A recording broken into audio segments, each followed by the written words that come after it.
Merry Grinchmas, everyone! In today's video, we're going to Whoville and making a Grinch-themed collection of candy apples, except for the mean one himself that's actually a candy-coated pear.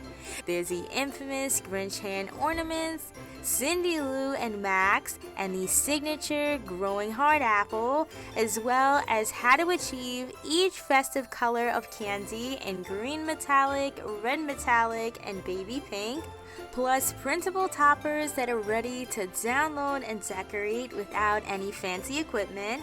So comment your favorite design down below. Let's grow the Grinch's heart 3 sizes, and let's create something magical! I'm as cuddly as a cactus. The Grinch likes that same day apples have the least amount of prep time, so start your prep 10 to 12 hours before dipping into the candy. All you're going to need is a pot of boiling water, some white vinegar, and baking soda. Carefully drop in 2 tablespoons of baking soda and 2 tablespoons of white vinegar. Once you have that fizzy mixture going, it's time to turn your Granny Smith apples around for 10 seconds with a slotted spoon to clean the waxy layer of the apple. Count to 10 by making 10 turns and immediately remove from the boiling water. Our friend Mr. Grinch here is giving us a hand. Give it a good dry with a towel and scrub the surface to get the last of the waxy residue. Into a separate bowl, we're soaking the apples in an ice bath for 30 minutes. After the time is up, finish the process by drying them off and placing on the counter for 10 to 12 hours. Be sure to wipe off any of the sticky sap before inserting the sticks. Next, for the pears, the prep is slightly different. As you can see, boiling is way too harsh and the skin will tear right off. So instead, a more gentle way to clean is to grab some veggie wash from the produce section, plunge the pear in and out of the water, and spray on a generous amount of veggie wash. This is almost similar to giving the pears a shampoo. Simply suds and lather it up. The best part is there's no specific waiting time like the apples. It's a simple step that can even be done right before dipping. For best results, I recommend selecting Anjou pears, which are firmer and have a wider shape that resembles the Grinch. Let's insert the wooden candy apple sticks with a mallet. As for pears, it helps for them to be less ripe and also check they're able to stand up on their own. Dress them up with your choice of straw covers. Mine are these cute candy cane covers that look straight out of Whoville. These were from Hobby Lobby, but I could link something similar. And by the way, all the product links can be found in the description box down below. Before we get dipping, the first color of candy is this Grinchy green, which has a super cool metallic pearl finish to it. Into a deep pot, add all the ingredients, 6 cups of granulated sugar, and 1.5 cups of powdered corn syrup. I use the High Sweet from Loran brand because it prolongs breakdown as much as possible, as well as 2.25 cups of bottled water. Here's where the airbrush color comes in since it's water-based. The right amount is 3 tablespoons of Chef Master airbrush coloring in pearl metallic, and pour into the pot with the other ingredients. Stir it all together really well until it combines. Beyond this point, there's no more stirring, so it's important that no clumps are in the mixture. A helpful tip is to wipe around the edges of the pot with a damp brush where there may be any leftover grains of sugar. That way they don't crystallize or burn during cooking. And clip the candy thermometer onto your pot. The key is to cook the mixture low and slow, especially for larger batches like this. Expect it to take a little longer. All you need to do is wait for it to reach 300 degrees and remove from the heat. The Grinch color is created with 10 drops of neon green gel food coloring. The brand I'm using is Sunny Side Up Bakery from Hobby Lobby. Just allow the mixture to completely settle down and stop bubbling. Then go ahead and swirl the apple into the gorgeous green pool of candy, rotating until completely covered, and wipe the excess onto the side of the pot. Notice how bubble-free the coating should look. Keep in mind, veggie wash won't cut it for the apples. The boiling is essential for a flawless result. This recipe makes 1.5 batches. I find having more candy makes it easier for dipping the pears since they're taller, and they are looking green and mean. The second dazzling color is a classic red that's even more eye-catching and red metallic. The single recipe includes 4 cups of sugar, 1 cup of the high-sweet powdered corn syrup, 1.5 cups of bottled water, and the Chef Master Red Metallic Airbrush coloring. Always shake the bottle, and 1 tablespoon is all you need for this highly pigmented shade. As we did before, mix the airbrush coloring with the water first and spill the Christmas magic into the pot. When everything is fully incorporated, remember to go around the edge with your damp brush to keep the cooking on point. Secure the candy thermometer and heat to the hard crack stage at 300 degrees before removing from the heat. Although we're not mixing in any more coloring, it's essential to stir the mixture right off the stove after cooking. I swirl the pot around to settle the bubbles, and they should take a few minutes to subside. Angle the pot and turn the apple into the pool of candy. These bright red apples are Max's absolute favorite for the season. And guys, if you're enjoying so far, be sure to join the party and subscribe for more fun treat tutorials, and hit that bell to receive all notifications.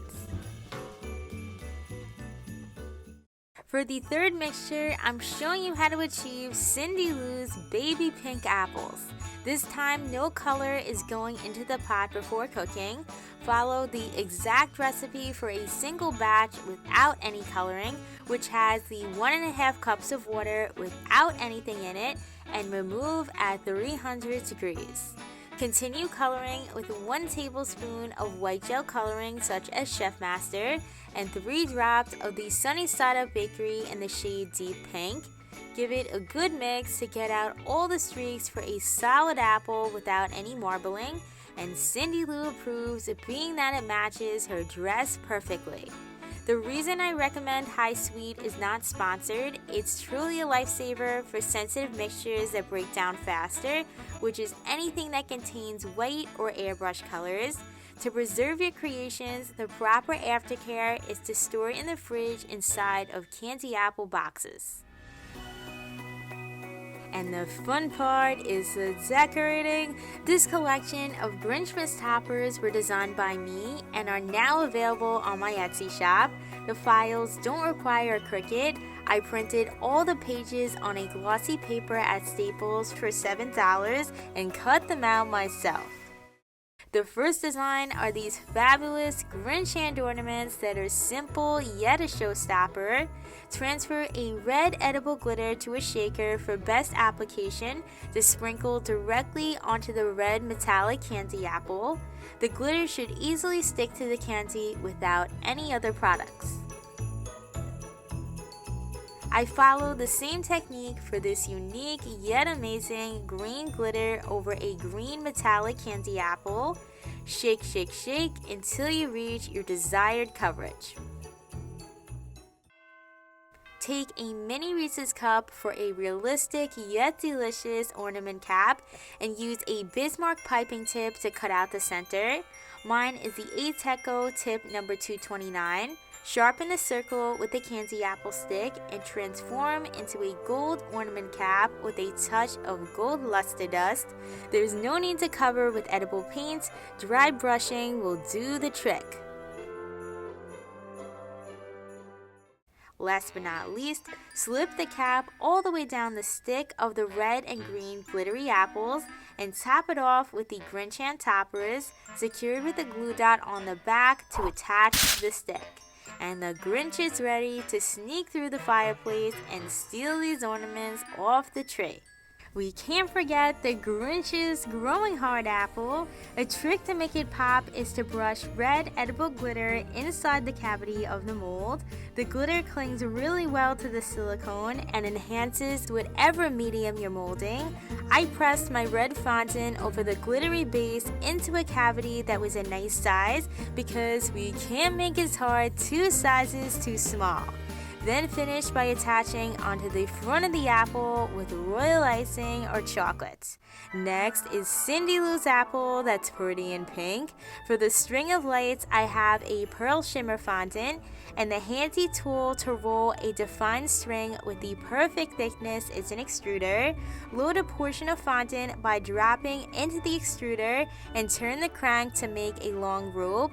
Once the fondant is approximately as long as a silicone mat, trim with a knife and begin wrapping around the apple, lightly pressing a little at a time and curving up and down in a scalloped pattern, then closing it up by joining the ends. The candy cane decoration was also made with the help of the extruder by taking 2 ropes of fondant in red and white, twisting the ropes together for the cutest candy cane. Finish trimming the edges off and bend inwards. It's best to let this dry before placing on the apple to maintain the bent shape. Use royal icing or chocolate as your glue to hang off the string. All that's missing are the colorful Christmas lights. Into this bulb mold, I apply the Tinker Dust Gold Edible Glitter and brush inside the cavity just as we did for the heart. Cindy Lou says you can never have too much glitter. And I molded the Satin Ice Gold Shimmer fondant on top. This trick gives the lights a glistening effect. I did the same for the other bulbs with matching colors of glitter, arranging them across the string for the prettiest string of lights. Finish it off with Cindy Lou's topper so she can light up Whoville for the Whobilation. A second version of Cindy Lou from this page of the toppers was added to another apple. The only difference was I replaced the candy cane decoration with a sparkly red bow. To transform Max into a reindeer, he needs a colorful string of lights to see on his sleigh, so I put his topper on a red metallic apple, decorating with the lights and a black fondant string. Last but not least is the mean one himself. I cut his eyes with yellow fondant and a cat-eye cookie cutter and outline the shape with edible marker for his bold eyes, then attach the pear on an angle. Pipe a wide grin for his signature smirk, either with black royal icing or chocolate, and a curved grin at the corners of his mouth.